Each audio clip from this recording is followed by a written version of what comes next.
si Dr. Jackson Soriano at mga Chief of Hospitals ng iba't ibang pagamutan ng pamahalaang panlalawigan. It is only with the present administration, under the administration of Governor Amado Espino Jr.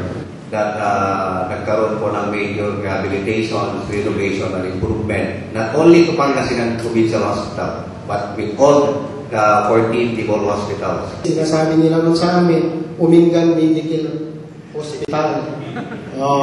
Ngayon, Medicare na. 4 governors po ang dumaan before this administration, ni isa sa kanila ang umapak sa hospital. Si Governor Espino, ilang beses umapak sa hospital niya? Hindi na humabilang, kahit madaling araw, gabi pumupunta siya sa hospital. Ito ang kasalukuyan. Ito ang katotohanan. Sa pangunguna ni Governor Amado T. Espino Jr., ang healthcare program ng Pangasinan ay naging #1.